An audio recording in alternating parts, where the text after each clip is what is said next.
l'histoire de ce bâtiment.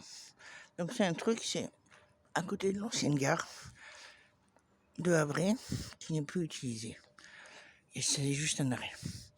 Donc le bâtiment était en bon état au mois de décembre.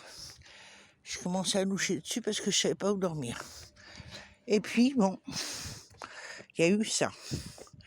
Et le lendemain, il y a eu ça. Tout a été arraché à l'intérieur. Je me suis dit, oula, il y a des gens qui viennent dedans.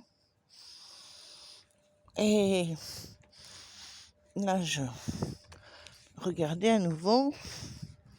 Je vois que il y a 3 semaines, d'un coup, s'installe un genre de matelas, un genre de lit. Alors on pouvait rentrer dedans sans casser les vitres, simplement par là, c'était facile à ouvrir. Donc,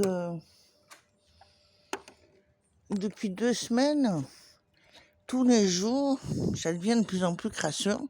Et comme je passe devant le jour, la nuit,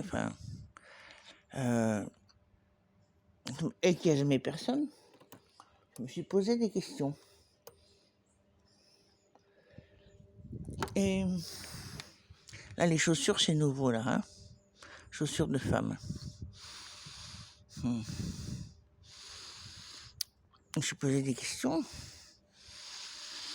Et ce gars-là, qui m'a volé mes pinceaux, mes écouteurs, tout ce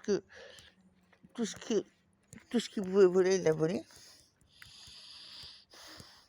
Je l'ai vu de mes yeux vus. Il est en train de boire une bière devant la petite supérette qu'il y a là-bas au bout.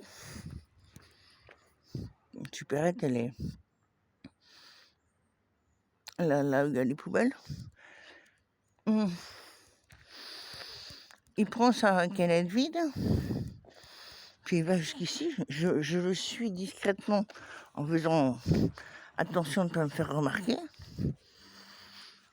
Et il y a des poubelles partout, il y a des poubelles partout, et c'est un centre de poubelles. Et il vient jeter sa canette ici. Ici, là. C'est ce gars, il s'appelle Yves. Il boit de la Jupiter.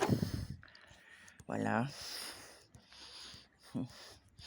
Donc en fait, il n'y a pas de SDF. Il y a un gars qui s'appelle Yves qui rentre toutes les poubelles qu'il peut là-dedans. Et effectivement, ça pourrait héberger quelqu'un. Mais grâce à Yves, ça ne le fera pas.